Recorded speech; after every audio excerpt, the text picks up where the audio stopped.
श्री कृष्ण चैतन्य प्रभु नित्यानंद श्री अद्वैत गदाधर श्रीवासादि गौर भक्त वृंद।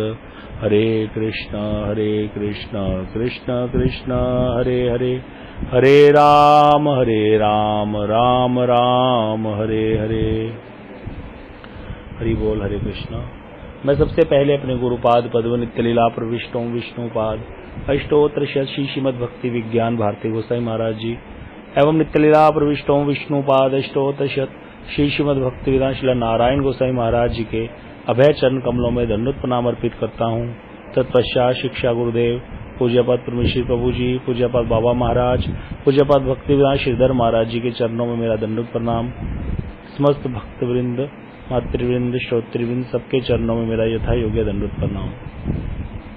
हम सब लोग बड़े ही भाग्य से चैतन्य भागवत की कथा का श्रवण कर रहे हैं, जहाँ पर मध्याखंड में नित्यानंद प्रभु से महाप्रभु के मिलन का बड़ा ही सुंदर वर्णन चल रहा है। उसमें वर्णन आया कि महाप्रभु ने नित्यानंद प्रभु को पूछा है, जब दोनों भाई मिल गए, कि आपकी व्यास पूजा कहाँ होगी।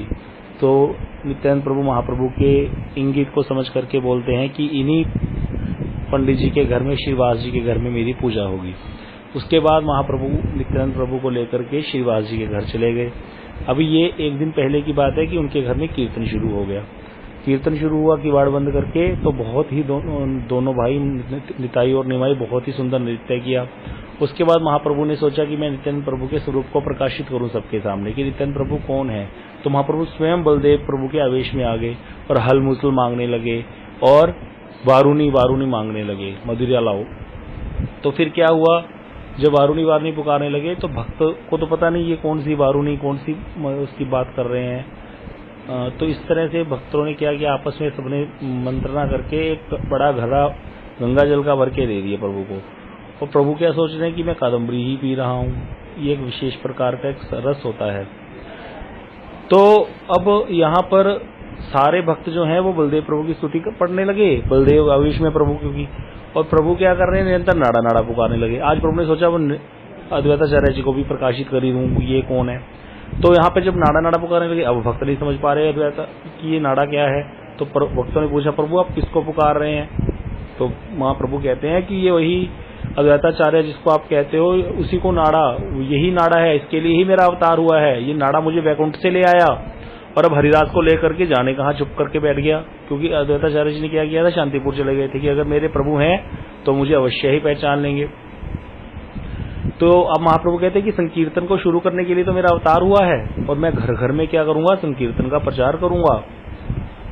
और क्या बोलते हैं महाप्रभु आगे, बोलते विद्या, धन, कुल, ज्ञान, तपस्या आदि जिसको इस तरह का अभिमान है, कोई विद्या का अभिमान रखता है, मैं इंजीनियर हूँ, मैं डॉक्टर हूँ, मैं बड़ा पंडित हूँ, मैं भट्टाचार्य हूँ, मैं बहुत बड़ा योगाचार्य हूँ। तो इस प्रकार के विद्या का जिसको मद है, जिसको धन का मद है, भाई हम तो बड़े अमीर लोग हैं, हम किसी की बात नहीं सुनेंगे। जिसको कुल का मद है, मैं बड़े ऊंचे कुल का हूँ, हम ये वाले गोत्रीय ब्राह्मण हैं, हम भारद्वाजीय गोत्रीय ब्राह्मण हैं, हम ये वाले वैश्य हैं। तो इस प्रकार से जिसका कुल का मद है, ज्ञान का मद है, जिसको बहुत ज्यादा ज्ञान होता है कई लोगों को, जिसको तपस्या का मद है, मैं ऐसे व्रत करता हूँ, मैं इतनी एकादशियां करता हूँ, बहुत प्रकार के कोई तपस्या करते हैं, तो उसका जो मद है, जिसको बोले, जिसको इस प्रकार का अभिमान है, ऐसे अभिमान के कारण जिन लोगों ने मेरे भक्तों के प्रति अपराध किया है, क्या कह रहे हैं, अपराध किसके कारण होता है हमेशा, अपराध कभी भी निष्किंचन व्यक्ति जिसके पास विद्या नहीं है, जिसके पास धन नहीं है, कुल नहीं है ऊंचा, और जो ज्ञान से रहित है, जो तपस्या से रहित है, ऐसा व्यक्ति कभी किसी भक्त का अपराध नहीं करता। भक्त अपराध कहाँ होता है, जब हमारे पास कुछ बल होता है, इस प्रकार का है। यद्यपि ये बल नहीं है, लेकिन हम इस बल पे, धन के बल पर लोगों को नीचा दिखाने की कोशिश करते हैं, और लोगों को नीचा दिखाते जाते भक्तों को भी नीचा दिखा देते हैं।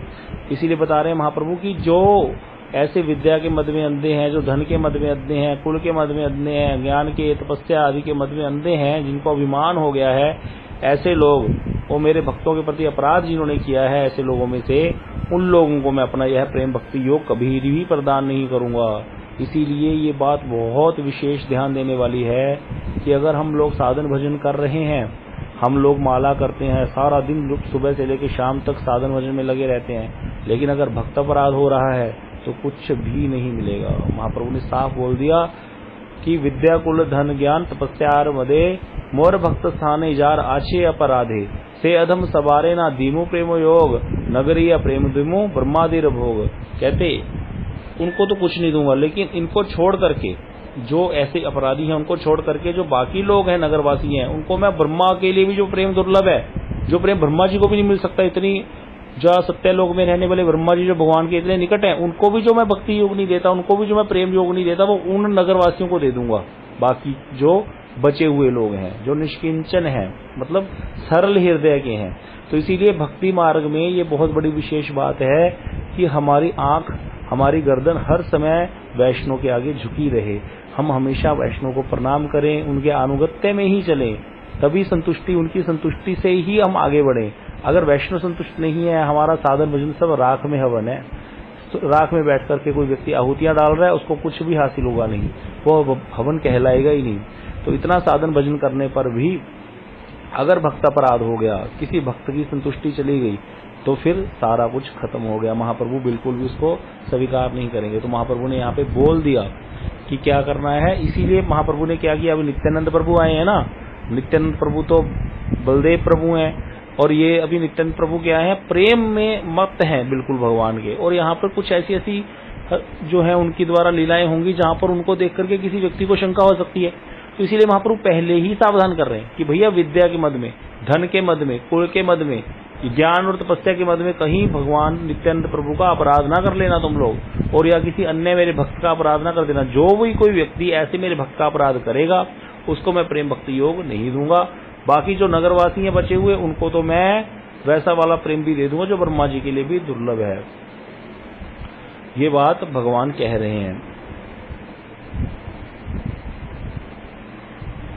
अब यहाँ पर बताया गया कि श्री हमारे भक्ति सिद्धांत सरस्वती प्रभुपाद जी टीका कर रहे हैं इसी जो प्यार है इसकी, कि विद्या का अभिमान, धन का अभिमान, कुल का अभिमान, ज्ञान का अभिमान और तप का अभिमान, ये ऐसा अभिमान है, इससे जो व्यक्ति ग्रस्त रहते हैं वो बिना चाहे भी उनसे अपने आप ही भक्तों के प्रति अपराध बन ही जाता है। बहुत ये निश्चित बात है। क्यों बन जाता है? क्योंकि वो व्यक्ति प्रवाह नहीं करता। मान लो उस व्यक्ति ने कोई अनुष्ठान कराया किसी भक्त को बुला करके, और उस भक्त ने कोई बात ऐसे कह दी, कुछ कह दिया वैष्णव ने, ऐसे नहीं ऐसे कर लो, और वो कभी मानेगा नहीं। मान लो वो नहीं मानता और वो वैष्णव चले गए, उन्होंने कहा कि मेरी बात तो तुम सुनते नहीं हो, और चले गए, तो वो व्यक्ति उसकी परवाह नहीं करेगा। क्यों नहीं करेगा? क्योंकि उसको धन का मदद को लगेगा, ये नहीं करेगा तो मैं किसी और से करा लूंगा। और कई लोगों को बहुत ज्ञान होता है, और ज्ञान के कारण क्या करते हैं, बड़ी बड़ी एग्जाम्पल्स देते हैं, शास्त्र पढ़े होते हैं कि अगर इसने यज्ञ नहीं किया तो फिर क्या हो गया, दूसरे से करवा लेंगे। ऐसे एक बार निमि महाराज ने भी कराया था। इस प्रकार से नई नई चीजें शास्त्रों से पढ़ करके ज्ञान हो गया है, और उस ज्ञान के अभिमान में भक्तों का अपराध कर बैठते हैं। तो हमारी तरफ से ये कभी नहीं होना चाहिए। विद्या का अभिमान, धन के अभिमान, कुल के अभिमान और ज्ञान के अभिमान में हम लोग क्या करते हैं, इग्नोर कर देते हैं। छोटी छोटी चीजें बहुत ध्यान देने वाली होती है। इसीलिए प्रभु जी हमें बहुत समझाते हैं ये बात कि देखिए एक छलनी है बहुत बड़ी, हाँ बहुत बड़ी छलनी है, और हमारी भक्ति भी वैसे ही है कि भक्ति तो बहुत है, लेकिन उस छलनी में क्या है, बहुत बड़े छोटे छोटे छोटे छोटे छेक हैं। तो उस छलनी में जितना मर्जी पानी डालते रहो, वो इतने छोटे छोटे छेक होने पर भी क्या होता है, वो सारा पानी अपने आप निकल जाता है थोड़ी देर में उस छलनी से। इसी प्रकार हमारी भक्ति तो हम करते हैं बहुत, लेकिन उसका कुछ फल या उसकी कोई स्थिरता या भक्ति का जो वो डिपॉजिट है वो हमारे पास नहीं रह पाता, क्योंकि हमसे छोटे छोटे बहुत अपराध होते रहते हैं। भक्ति के जो नियम हैं, शास्त्रों को ध्यान से नहीं सुनना, तो वो इसके कारण क्या होता है, हमसे अपराध हो जाते हैं। तो इसीलिए ज्यादा से ज्यादा वैष्णव संघ करना चाहिए। वैष्णव संघ में अपने आप धीरे धीरे वैष्णव कृपा करके वो सब चीजें सिखाते हैं। अगर कई चीजों को हम पालन करने में सक्षम नहीं भी होते तो भी वैष्णव संघ नहीं छोड़ना चाहिए। क्यों? वैष्णव संघ में वैष्णव कृपा करते हैं, वो समझते हैं इस बात को। जब हम उनके पास जाकर प्रार्थना करते हैं कि मैं इतना कर पाता हूँ, कर सकता हूँ, इससे ज्यादा मैं नहीं कर सकता। मान लो कोई खाने पीने का नियम और दे दिया चातुर्मास्य में, जैसे कई चीजें नहीं खाई जाती, लेकिन हमसे पालन नहीं हो रहा, तो भी ऐसे नहीं है कि वैष्णव के पास ना जाओ। क्योंकि कई लोग ऐसे सोचते हैं, अरे जाएंगे तो बोलेंगे ये क्यों खा रहे हो, इसमें तो ये मुला बंद है, ये है वो। कोई बात नहीं है, आप बोल दो, प्रभु अभी मैं धीरे धीरे चेष्टा कर रहा हूँ, आप मुझ पर कृपा करो। इस प्रकार कहने से वो कृपा करेंगे। अपने आप अपने हृदय में ही वैराग्य आना शुरू हो जाएगा खाने पीने की वस्तु से भी। हमारा कल्याण सिर्फ वैष्णव ही कर सकते हैं। वैष्णव से दूर जाने से कभी कल्याण होगा ही नहीं, कभी भी कल्याण नहीं होगा। इसीलिए ये जो विद्या का अभिमान है, ये धन का अभिमान है, ये कुल का अभिमान है, ये सबको घर पे रख करके फिर वैष्णव का संग करना चाहिए, तब जाकर के वैष्णव कृपा करते हैं। वो भी समझते हैं, वो इसी सब रास्ते से निकल करके गए हैं, या फिर अगर निकल कर नहीं भी गए तो भी वो उच्च अवस्था पर होने के कारण हमारी जो निम्न अवस्था की दशा को समझते हैं, उनको सब पता है। लेकिन अगर हम प्रार्थना नहीं करेंगे, सिर झुका करके नहीं जाएंगे, तो वो हमारी उपेक्षा कर देंगे। और वैष्णव ने जिसको उपेक्षा कर दी उसको भगवान ने तो उपेक्षा कर ही दी, बस भगवान तो उसको कभी नहीं अंगीकार करेंगे। जब रावण ने विभीषण को लात मारी थी ना, उसी समय रावण मर गया था। ये बात गोस्वामी तुलसीदास जी ने लिखी है। रावण बनु तभी अभागा, जब रावण ने विभीषण को त्यागा, रावण ही जब विभीषण ने त्यागा, बनु तभी अभागा, कि जैसे ही रावण ने विभीषण को त्याग दिया उसी समय मर गया रावण। बस जैसे विभीषण की लात मारी उसी दिन ही मर गया था रावण। तो बाद में तो एक जस्ट नाटक हुआ है। क्यों? विभीषण भक्त थे, वो उसको समझा रहे हैं, उनकी बात नहीं मान रहा। तो इसीलिए क्यों नहीं मान रहा था? उसको भी अपने बल का अभिमान था, अपने कुल का अभिमान था, अपने जो ऐश्वर्य था उसके पास, रावण के पास शक्तियां थी, उसका अभिमान था उसको। लेकिन वो अभिमान क्या रहा? मंदोदरी खुद स्वयं बोलती है कि रहा न कुल कोई रोब न हारा। इतना बड़ा तुम्हारा कुल था, राक्षस राक्षसियों का, इतने पुत्र, इतनी पुत्रियां, इतने बहुएं, सब परिवार सारा नष्ट हो गया था, कुछ भी नहीं बचा था। तो वहां पे मंदोदरी कहती है रहा ना कुल कोई रोब न हारा, तुम्हारे कुल में तो कोई रोने वाला भी नहीं बचा। ऐसा तुमने भगवान के साथ अपराध किया। तो कभी भी भक्त अपराध नहीं करना चाहिए। अब यहाँ पे बता रहे हैं महाप्रभु, इसीलिए प्रभुपाद जी टीका कर रहे हैं कि महाप्रभु कह रहे हैं कि मैं तो जो ब्रह्मा जी को भी प्रेम प्राप्त नहीं है, जो ब्रह्मा जी भी पाना चाहते हैं जिस प्रेम को, उसको मैं नवद्वीप में सब लोगों को प्रदान कर दूंगा। मानवों की अपेक्षा देवता भगवान को अधिक प्रिय होते हैं, बिल्कुल, क्योंकि वो पास में रहते हैं। लेकिन कहते हैं प्रपंचिक अधिकार समूह देवताओं के स्वरूप का परिचय नहीं है।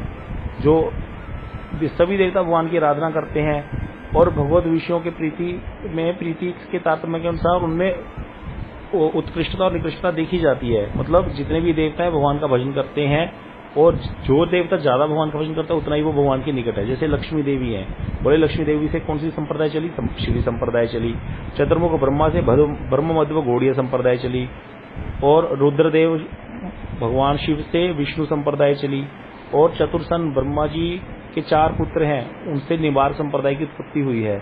और ये सांप्रदायिक आचार्य जितने भी हुए, निबारकाचार्य जी हुए, मध्वाचार्य जी हुए, श्री संप्रदाय में लक्ष्मी जी से जो श्री संप्रदाय चली उसमें रामानुजाचार्य जी हुए। जैसे ऐसे कहते इन जो ये सांप्रदायिक आचार्य हैं, ये आधिकारिक परिचय से ही भगवत भक्त नहीं है कि उनका इतना, बल्कि क्या कर रहे हैं, आदि गुरु का काम करने से ही इनकी उपासना प्रमाणित हुई है। आदि गुरु का काम अर्थात क्या कर रहे हैं, ये सबको क्या कर रहे हैं, जोड़ रहे हैं भगवान के साथ। इसके कारण ही इनकी भगवत उपासना प्रमाणित हुई है। नहीं तो बताया गया क्या कि जिसको जन्म ऐश्वर्य श्रुत श्री भी एद मान मद पुमान नैवार हत्तम धातुम भी स्वाम किंचन गोचरम। कुंती देवी स्तुति करते हुए भगवान से कहती हैं कि जो जन्म, जिसको जन्म का मद है, मैं ऊंचे कुल में जन्म हुआ, ऐश्वर्य का मद है, जिसको श्रुत अर्थात विद्या ज्ञान का मद है, जिसको तपस्या का मद है, ऐसा व्यक्ति क्या है, कभी भी आपके अकिंचन, आप अकिंचन गोचर हो, भगवान को कहती हैं। तो आपके जो मधुर नाम है, गोविंद, माधव, केशव, ये सब नामों का उच्चारण वो कर ही नहीं सकता। उसकी रुचि ही नहीं होती आपके इन नामों का उच्चारण करने में। कई बार देखा जाता है, कथा करते हैं, सत्संग करते हैं, कई लोग आकर के बैठते हैं, जब कीर्तन शुरू होता है तो उनके नाम मुख से नाम नहीं निकलता, ऐसे बैठे रहेंगे बस, बड़े ही चिंताग्रस्त होते हैं, पता नहीं क्या सर पे पहाड़ टूट गया हो, नाम उच्चारण ही नहीं कर पाते भगवान का मुख से। क्यों? क्योंकि उनके अंदर जन्म ऐश्वर्य श्रुत श्री भी, ये जो सारे जन्म है, श्रुत है, ऐश्वर्य है, इसका अभिमान है। इसके कारण अपने आप से जीवा से नाम निकलता ही नहीं है। किसकी जीवा से नाम निकलेगा? जो अकिंचन होगा। इसीलिए भैया गरीबी में रहो, चाहे भैया बिल्कुल अनपढ़ रहो, कोई बात नहीं, लेकिन अकिंचन रहना है। अकिंचन अर्थात बिल्कुल छोटे रहना है बनके, तब भगवान का नाम निकलेगा। तो इसीलिए संसार में जीतने की कोशिश नहीं करनी, हार जाओ। कई लोग कहते हैं भाई कुछ भी नहीं हुआ संसार में, अब तो हम तो हार गए, कुछ भी हासिल नहीं हुआ। कोई बात नहीं, बहुत अच्छा है, क्योंकि आशा ही परम दुखम, निराशा परम सुखम, ये भागवत कहती है। संसार में आशा जितनी लगाओगे उतना मरोगे, और जितना निराशावादी हो जाओगे संसार में उतना अच्छा है। जितना संसार में निराशावादी होगे और अगर साधु संग मिल गया, उतने ही भगवान की तरफ आशावादी होने के चांस है उस व्यक्ति के। कई लोग देखा जाता है संसार में कुछ हासिल होता नहीं है, लेकिन फिर भी क्या है, वो आशा लगा के रखेंगे ऐसे हो जाएगा। एक विवाह हुआ, ठीक नहीं हुआ दूसरा कराएंगे, दूसरा नहीं हुआ तो तीसरा कराएंगे, एक काम नहीं चला तो दूसरा। अरे भाई नहीं हो रहा तो छोड़ दो उसको, और क्या करो, ज्यादा से ज्यादा भक्ति में लग जाओ, साधु संग में लग जाओ। तो इसीलिए यहाँ पे बताया गया कि निराश्रय ही परम सुखम। जो व्यक्ति निराशावादी होकर के संसार से आशावादी होकर के भगवान के भक्तों की तरफ भक्ति में आशावादी होकर के भजन करता है, साधु संग करता है, उसका ही कल्याण संभव है। इसीलिए बाबा महाराज हमें बहुत बोलते थे कि हारे हरि के जाएंगे, जीते जम के द्वार, जीतन को जीतन दे तू माने निजहार। संसार में कभी चेष्टा मत करना संसारी चीजों के लिए बोलते थे। हारे हरि के जाएंगे, बोले हार जाओ, संसार से हार जाओ, पहले ही हार मान लो, क्योंकि हारे कहाँ जाएंगे, हरि के द्वार जाएंगे सीधा। और जीते जम के द्वार, जीते जो संसार में जीतने की कोशिश करेगा, नेचुरल है, जब जीतेगा तो फिर कई लोगों का अपमान करेगा, भक्तों का अपराध करेगा, कईयों को पैरों थले रोंद के फिर आगे बढ़ेगा। तो जीते जम के द्वार, वो जम के द्वार जाएगा। बोले जीतन को जीतन दे, जो जीत रहा है ना संसार में उसको जीतने दे, तू माने निज हार, तू निज हार मान ले, अपनी हार मान ले और भगवान के भजन में लग जा। बस यहाँ हारा हुआ ही जीतता है। तो इसीलिए अब यहाँ पर महाप्रभु ने साफ बोल दिया कि मैं प्रेम भक्ति योग किसको दूंगा, जो सिर्फ भक्तों का अपराध नहीं करता, उसको ही प्रेम भक्ति योग मैं प्रदान करूंगा, क्योंकि संकीर्तन के प्रचार के लिए ही मेरा अवतार हुआ है। अब जैसे ही प्रभु के ये वचन सुने सब भक्त लोग आनंद में बहने लग गए। ये तो भक्त चिंता ही करते थे कि नवदीप में कोई ऐसा आए। और कुछ समय पश्चात महाप्रभु स्थिर हो गए और अपनी बाह्य दशा में आ गए। और बाह्य दशा में आते पूछने लगे मैंने क्या चंचलता कर डाली है। देखो अभी तो महाप्रभु के आए हुए थे, नित्यानंद प्रभु के आवेश में आकर के क्या क्या किया, हल मुसल मांगा, वारुणी वारुणी करके बोला मद लाओ मद लाओ, और मद पी करके वो जो गंगा जल पी करके बहुत कुछ बोल भी दिया, सारी अपनी बात बता दी अंदर की। फिर एकदम से अभी बाह्य दशा में बोलते मैंने क्या चंचलता कर डाली, क्योंकि अभी फिर दोबारा भक्त भाव में आ गए हैं। और सारे भक्तों ने बोला आपने जो कहा वो ठीक ही है, जो आपने किया वो ठीक ही किया है। तब सब प्रभु जो है सबको प्रेम पूर्वक आलिंगन करने लगे और कहने लगे आप लोग कभी भी मेरे अपराध को ध्यान में मत लाना। महाप्रभु देखो भगवान कह रहे हैं भक्तों को कि मेरे अपराध को ध्यान में नहीं लाना। और हम लोग अपराध करते भी हैं तो भक्तों के सामने जाकर अपराध क्षमा मांगने में हमें बड़ा ही संकोच होता है। अपराध भी करते हैं और फिर संकोच भी करते हैं। और महाप्रभु ने कोई अपराध किया नहीं, फिर भी अपने भक्तों को कह रहे हैं मेरा अपराध कोई हृदय में मत लाना, मेरे अपराध को ध्यान में मत रखना। प्रभु की बात सुनकर सारे भक्त हंसने लगे कि बताओ कैसी बात कर रहे हैं प्रभु। और फिर नित्यानंद प्रभु तो भूमि पर लोटपोट ही होने लग गए। नित्यानंद प्रभु तो मत्त हैं और नित्यानंद प्रभु का भाव अवे शांति नहीं हो पा रहा था। महाप्रभु तो शांत हो गए थे और प्रेम रस में वो शेष प्रभु हैं विह्वल हो रहे हैं, क्षण भर में हंसने लगते हैं, क्षण भर में रोने लगते हैं, क्षण भर में नंगे होकर दिगंबर होकर के घूमने लगते।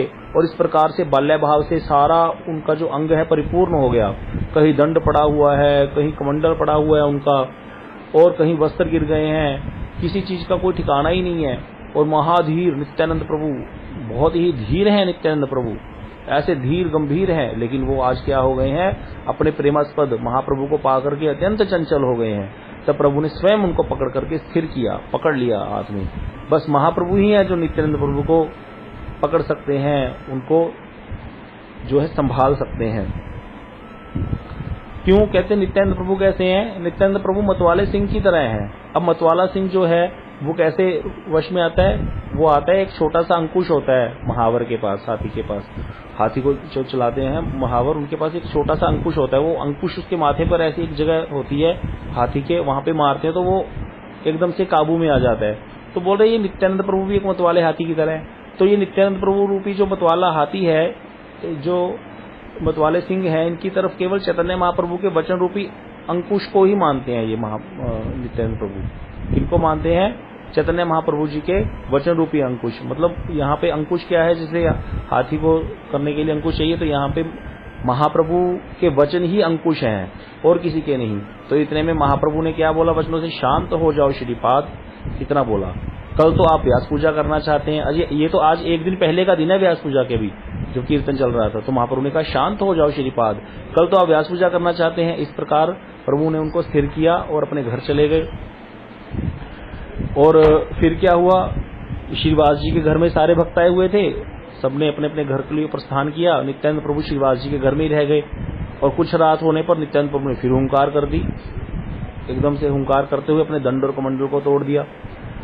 ऐसा देखा जैसे दंड और कमंडल को तोड़ दिया। अब जब ये देखी ये लीला करी नित्यानंद प्रभु ने, अपना दंड कमंडल तोड़ दिया।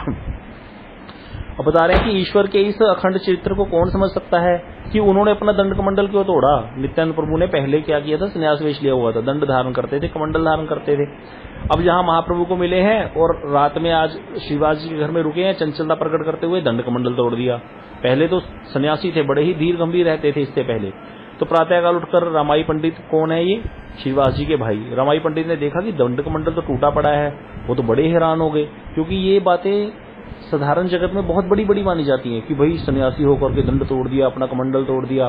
तो यहाँ पर प्रभुपाद जी इसकी टीका भी करेंगे। बता रहे हैं प्रभुपाद कि यति और ब्रह्मचारी जो व्यवहार में लाते जल पात्र, उसको कमंडल कहते हैं। और गृहस्थियों के घर में तो बहुत बर्तन होते हैं, लेकिन यतियों के पास एकमात्र कमंडल होता है, उसके द्वारा ही काम करते हैं सारे। शौच जाएंगे उसी कमंडल से, पानी भी उसी कमंडल का पिएंगे, क्योंकि कमंडल का जो जल है वो कभी भी कमंडल अपवित्र नहीं माना जाता। तो वो सारी क्रियाएं, अपनी शारीरिक क्रियाएं, नहाना धोना, शौच जाना, प्रसाद पाना, वो सारी कमंडल से करते हैं। प्रसाद हाथ में पाकर या पत्तल में ले लेते हैं, कुछ खाना होता है मांग करके, और कमंडल का ही जल पीते हैं, जल लेते हैं अपने कमंडल में, तो वो कमंडल का पवित्र माना जाता है। अब बता रहे हैं कि यहाँ पर नित्यानंद प्रभु ने क्या किया, कमंडल तोड़ दिया। लेकिन यद्यपि एक गुरु को, एक सन्यासी को कमंडल को वहन करना होता है, और ये एक आश्रम प्रणाली है, वर्णाश्रम प्रणाली है, उसके अनुसार ठीक भी है। लेकिन यहाँ बता रहे हैं कि नित्यानंद प्रभु के लिए जरूरी नहीं है। नित्यानंद प्रभु कौन है, वो भगवान है। नित्यानंद प्रभु का ब्रह्मचारी स्वरूप था, ठीक है, लेकिन फिर भी उनको जो है इन चीजों को धारण करने की जरूरत नहीं है। क्यों? क्योंकि वो इन सबसे परे हैं, वो भगवद आवेश में है और वो भगवान के ही द्वितीय स्वरूप है। तो इसीलिए बोल रहे हैं कि इन सब चीजों को धारण करने के उद्देश्य का हमारे जैसे बद्ध जीवों के लिए है, नित्यानंद प्रभु के लिए ही नहीं है। ये भगवद उपासना में विधि चिन्हों की आवश्यकता नहीं होती। कुछ लोग ऐसा कहते हैं, बोलते हैं कई लोग जो कि राग मार्गीय हैं, जो प्रेम में भक्ति करते हैं, बोलते हैं ये सारी चीजें तो रुकावटें हैं। और कई लोग कहते हैं कि भाई राग मार्ग में इन सब चीजों का त्याग करने से क्या होता है, अनधिकारी व्यक्ति है। अभी ये पता नहीं है कि टॉयलेट जाके हाथ से धोने चाहिए चूतड़, और वो क्या कर रहा है, राग मार्गीय भक्ति, अपने आप को कृष्ण का सखा बोलता है, सखी बोलता है। और ऐसा व्यक्ति क्या करता है, अनाधिकारी है, अभी आवेश में आकर के विधि नियमों का उल्लंघन करता है। तो बोले ऐसे उच्च श्रृंखलता भी आती है। तो दोनों चीजें लिखी हैं शास्त्रों में कि भगवद उपासना में तो विधि चिन्हों की आवश्यकता ही नहीं है, लेकिन साथ साथ ये भी लिखा है कि राग मार्गीय भक्ति करने लग गया, अधिकार अभी हुआ नहीं, तो अगर ऐसे त्याग करेगा उच्च श्रृंखलता मानी जाएगी। तो इसीलिए श्लोक बोला गया, श्रुति स्मृति पुराणादि पंचरात्र विधि बिना एकांत की हरिभक्ति उत्पातय विकल्पते, कि जिसको श्रुतियों में स्मृति पुराण आदि और पंचरात्र विधियों को जो नहीं मानते और अपनी मर्जी से भक्ति करते हैं, मन घड़ंग बोले राधे राधे करेंगे बस ऐसे ही, वो एकांतिकी भक्ति क्या करेगी, गुरु पदाश्रय नहीं है, किसी सदगुरु के आश्रय में रह करके अनुगत्य में भजन नहीं करते, तो वो एकांतिकी भक्ति उत्पात पैदा कर देगी। लेकिन कहते हैं यहाँ पे नित्यानंद प्रभु का जागतिक दृष्टि से इस प्रकार की चीजें धारण करना जरूरत नहीं है, क्योंकि वो अलग हैं इन सबसे। लेकिन एक अनाधिकारी व्यक्ति ऐसा करेगा तो वो कभी भी ऐसा प्रदर्शन करने से अधिकारी नहीं हो जाएगा, क्योंकि अधिकार तो उसका हुआ नहीं है ऐसा। तो उसके लिए वो तो बताया गया श्लोक, नैतत् समाचरेत जातु मनसापि ही अनीश्वर विनिश्यति आचरेन मोड्याद यथा अरुद्रजम विषम। कहते अगर कोई रुद्र हुए बिना, शंकर हुए बिना विष पी ले तो वो क्या होगा, मर जाएगा ना। इसी प्रकार मन से भी कभी इन लीलाओं का अनुकरण नहीं करना चाहिए। भगवान की हर लीला का अनुकरण हमें नहीं करना चाहिए। यहाँ पे नित्यानंद प्रभु ने अपना दंड कमंडल तोड़ दिया, तो ये नहीं है कोई भी सन्यासी बन गया और अपना दंड कमंडल तोड़ देगा, नाचने लग जाएगा प्रेम में आके कि मेरे को तो प्रेम मिल गया, ऐसे नहीं है।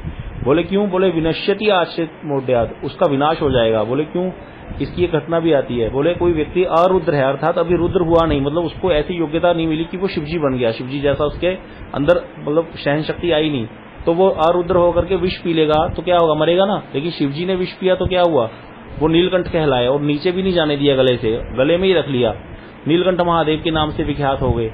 ऐसी एक हमारे यहाँ ब्रज में एक गाँव है दुदावली गाँव, वहाँ पे एक बाबा थे, वो बड़ी कथा वथा करते थे, लोग आते थे उनके पास, माताएं आके बैठी थी। एक दिन 2-3 माताएं आके सुबह सुबह कथा सुन रही, वो बाबा बोलते थे मैं तो शिवजी का बड़ा भक्त हूँ, और बोलते थे शिवजी का आवेश आ जाता है मुझ में, और ऐसे बोलते बोलते कहते कि मैं शिव हूँ। अब मैं आज आपको जहर पी के दिखाऊंगा, देखना मुझ पर जहर असर नहीं करेगी। और वो माताएं बोल रहे ना ना बाबा रहने दे, ना कर बाबा ना कर, ना पिए जहर। वो पी गया और जहर पी गया, जैसे ही उसी टाइम उसके प्राण फिर उड़ गए सामने ही शिव जी के। तो इसीलिए इस प्रकार की हरकतें नहीं करनी चाहिए, यहाँ पे इन लीलाओं का अनुकरण में नहीं करना चाहिए।